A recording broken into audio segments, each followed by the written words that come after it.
Okay, let me tell you a little bit about what I've read recently regarding consciousness, and it's newsworthy. I'm going to give you a quick rundown on two stories regarding what I would call resurrection technology. I don't think that they would call it resurrection technology, but I'm using a religious sounding term for a good reason, and I'll explain later. So, quick rundown. First story is that some organization figured out a way to preserve a brain really well using some kind of epoxy. It's a procedure that has to be done while you're alive, so the procedure actually kills you. And I think some people are waiting in line for it to be done to them, and they paid $10,000.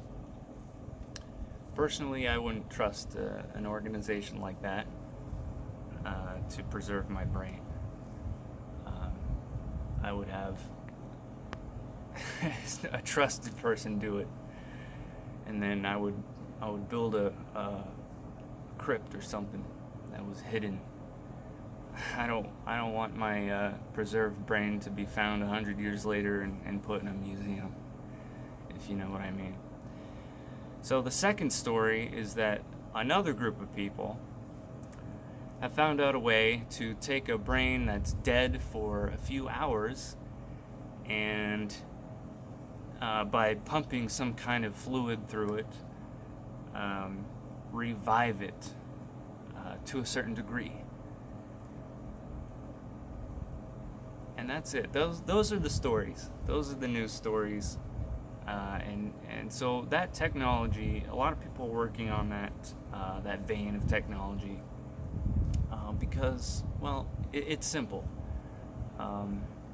People want to be able to resurrect each other or revive each other. So that's the news. All right, news is over. But let me tell you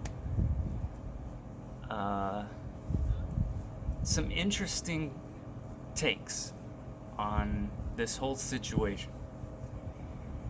It's very, very interesting that people are working on this technology and getting a lot of funding too. That's the thing you have to keep in mind. A lot of funding. One of the main reasons I'm using the term resurrect is because the people funding these projects, they would use that term. Okay?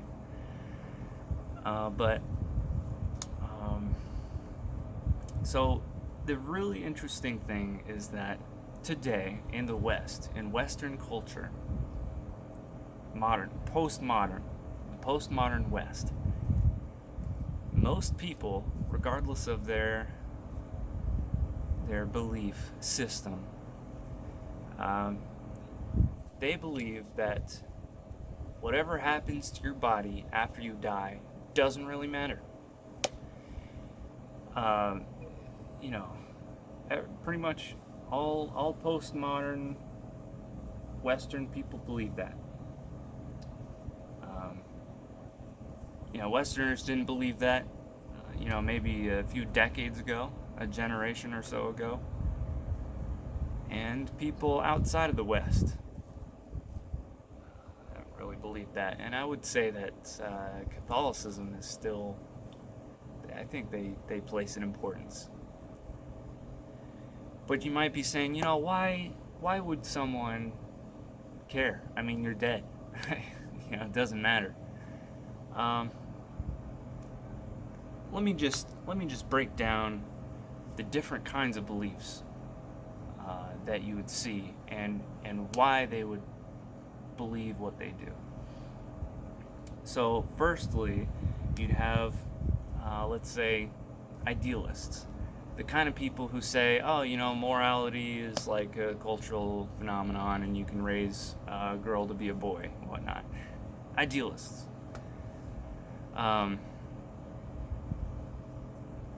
their take on consciousness or the afterlife is closer to the lines of they are God and they're dreaming up reality. So, of course, their physical body wouldn't matter to them after they die because they believe that they're just going to, like wake up from a dream or go on to a different, landscape or something. So that's one of four. Secondly, we have dualists. Dualists are comprised of, today, they're comprised of Christians or pretty much any, normal religion like that. And also you have a lot of people, counterculture kind of people, like people who believe in simulation theory. That would be a dualist, like a Christian is a dualist. Same thing, dualists. Scientology, that's dualism. Stuff like that. So the thing about dualism is that it doesn't really matter what happens to your physical body after you die, because your consciousness, being non-physical and separate, dual, there's a dualism between physical and non-physical. Your consciousness, being a ghost and separate from your physical body, will just travel out of your body after you die and travel to point B. Point A to point B, like a ghost. Like, oh, there he goes, there's a ghost. So that's dualism. And in dualism, it never matters. Never ever matters what happens to your physical body after you die.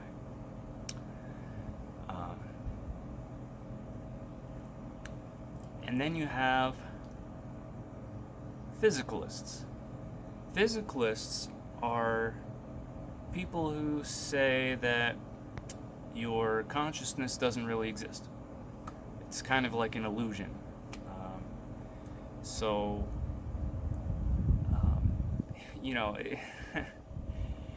when you die, it's not like anything's gone because it wasn't there to begin with. Now, physicalists are really the ones working on this technology, or at least the ones developing it, not the ones funding it. No, physicalists are working on it, and their idea, their plan is to preserve the brain. Sounds good. And then eventually, when they develop the technology to revive the brain, they'll do that. But if they're not able to revive the brain, the physicalist viewpoint is that they'll be able to take some kind of high-tech photograph of the brain, like some three-dimensional photograph or a simulation of the brain itself, and put it into a computer. And then when they play that simulation of all of your neurons firing, then that simulation will become conscious, and that will become you. And the reason they believe that is because they believe that consciousness emerges from an arbitrary amount of,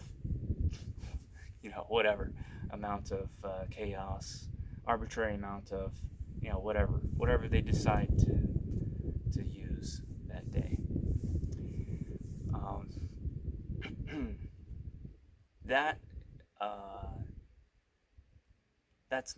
That's not going to happen, and I'll tell you why. And I'm going to tell you what I believe, which is the fourth position, which is called monism. Monists believe that resurrection is possible, and I think that if they keep going down this path, then they'll eventually they should be able to figure out how to resurrect people. Philosophically speaking, resurrection should be possible, and I'll explain why. I'll use the analogy of a magnet. So, as an analogy for life, whatever that is, life. So, how do you make a magnet? How do you make a magnet? There's actually two ways to make a magnet. The first way, the easiest way to make a magnet is to get a magnet and chop it in half. And then you'll have two magnets. Okay, that's the easiest way to make a magnet. And if you keep chopping the magnet in half, you'll eventually run out of ability to keep chopping the pieces in half. But if the magnet was able to somehow grow by itself, then when you chop a piece off, then that piece can grow, and then that piece can, and you can keep chopping them in half, and eventually you'll end up with a bunch of magnets everywhere, just like we have a bunch of plants and animals everywhere.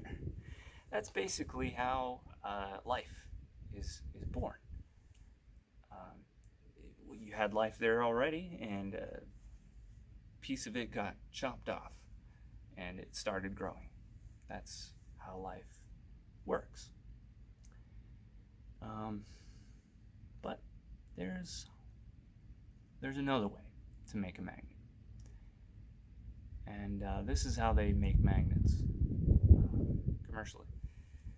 Basically, what you do is you take a chunk of iron or whatever material you want to use, and the material you use matters a lot.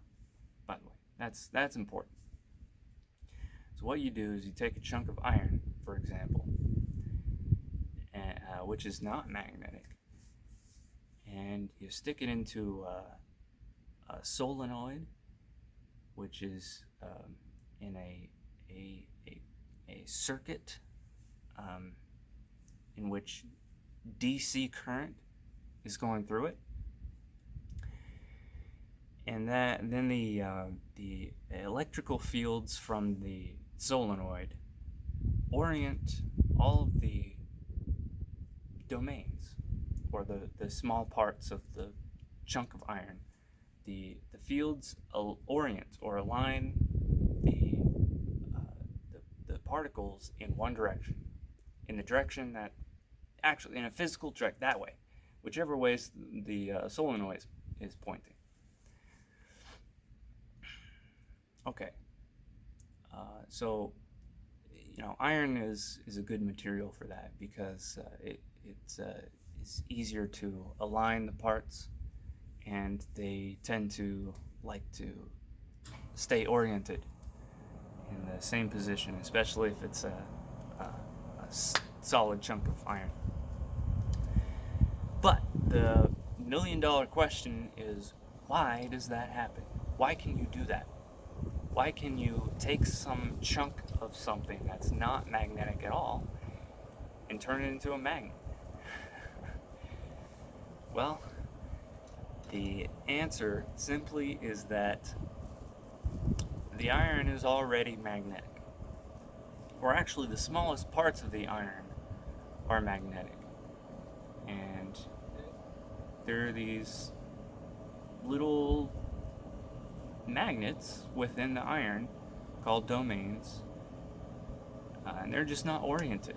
They're incoherent, and they kind of work against each other. And when you're holding that chunk of iron, you can't really tell that it's a magnet. You can only tell it's a magnet when those domains are aligned, it becomes coherent, and the magnetic fields join into one large magnetic field, and the chunk of iron becomes one, essentially, one thing in terms of magnetism. But why? Why does that happen? And the answer is because all materials, all matter, are magnets. Everything has magnetism. This has magnetism, that has magnetism. Everything has magnetism. Probably anything could be turned into a magnet. Philosophically speaking, not practically. Um, so that's the important thing to know, is that you can make a magnet out of something that's not a magnet, because everything's already a magnet. You just have to know how to make it coherent magnetically. Now, is life, whatever that is that like magnetism? I don't know if life is a thing in and of itself, but I don't think it ends with magnetism or electricity.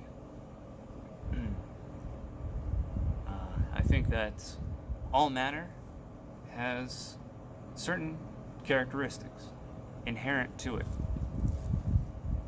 and those characteristics come out in the personality of the matter if those characteristics cohere together and become stronger.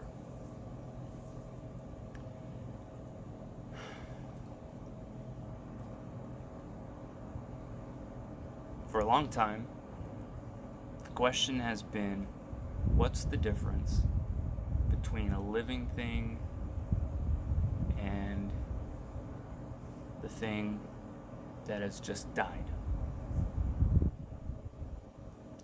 Well, obviously something caused the death, so there's some kind of tissue damage somewhere. And then there was, a chemical explanation. A living system is a chemical system, and it needs chemical reactions to constantly take place. And the reason it dies is because something disrupted that system, and at some point it stops doing chemical reactions and whatnot. But there's more to it than that.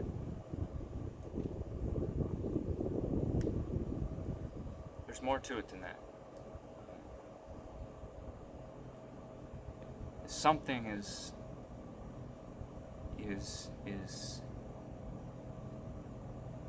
causing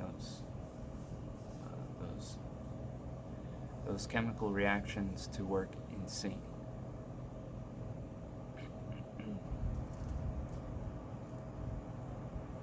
You could say, well, the chemical reactions are just like dominoes falling. That's a good analogy. That's a good analogy for the brain. Dominoes falling. It's just that, there are certain forces at play that cause the dominoes to fall. And it's a mundane force. It's just a mundane force. You can't just say the dominoes just fall because they're dominoes. The dominoes fall because of gravity. Alright? And that's not a crazy thing to say. That's just a mundane, common knowledge thing to say.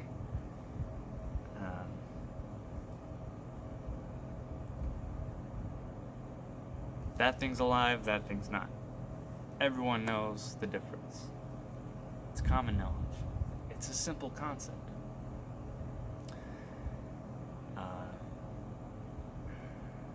So,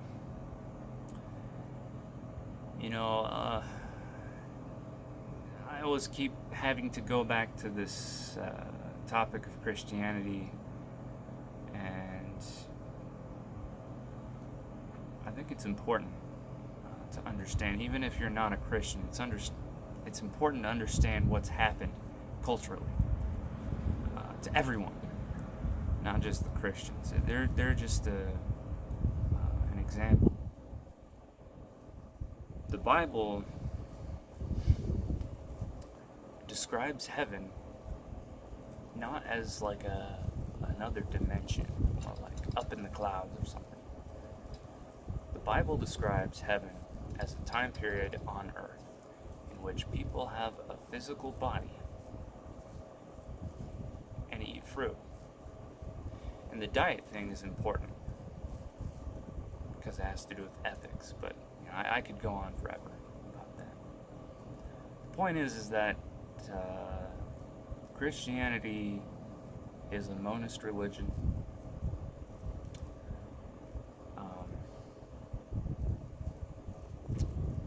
Christians used to believe in something called resurrection. But now, for some reason, Christians ignore the Bible completely and imagine some kind of like a ghost exiting their body and traveling to another dimension. It actually explicitly says that does not happen in the Bible. When atheists make fun of Christians, they have some really good points, but keep in mind that atheists are arguing against dualism and not Christianity itself, because atheists don't read the Bible also.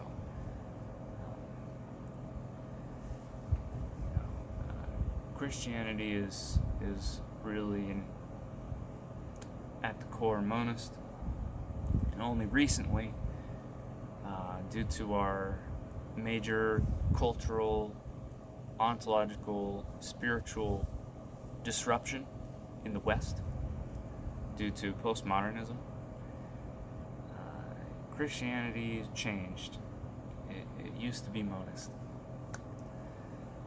And there's a lot of people out there, especially in high places. A lot of people in high places that are monist. But, of course, there's idiots everywhere as well.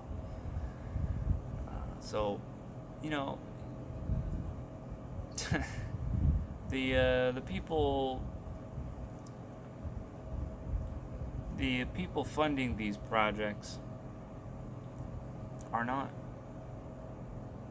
I don't think they're physicalists to a large extent.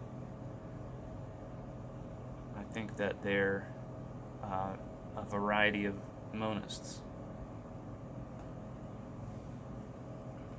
And monists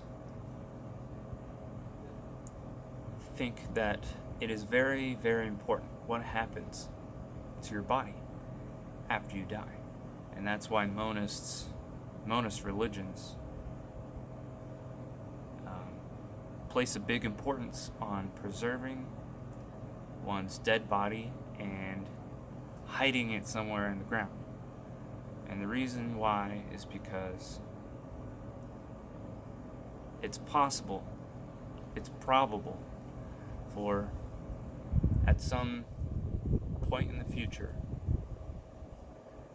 someone, whoever it is, might be able to resurrect that body. The important thing, however, is that regardless of the miraculousness of this magic or technology of this resurrection ability, regardless of the miraculousness, the better preserved one's body is,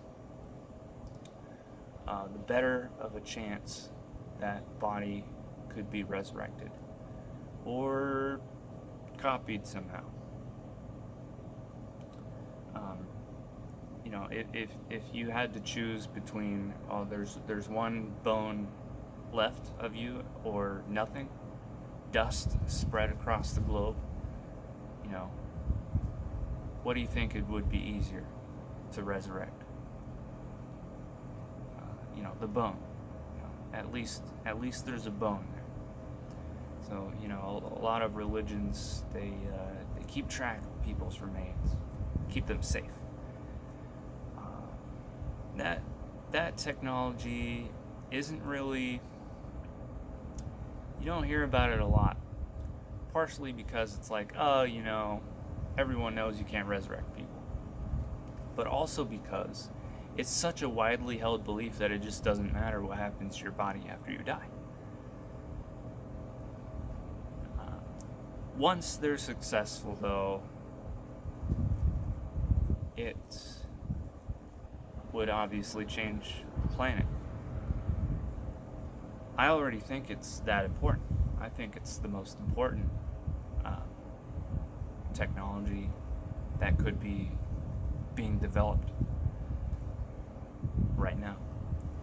And don't get me started on ethics. I could go on rant forever about how science ethics has nothing to do with ethics. And science is a tool. Technology is a tool, just like a gun or a brick or something. If you want to use it for good, you can use it for good. If you want to use it for ignorance or evil, same thing. You can use it for ignorance or evil.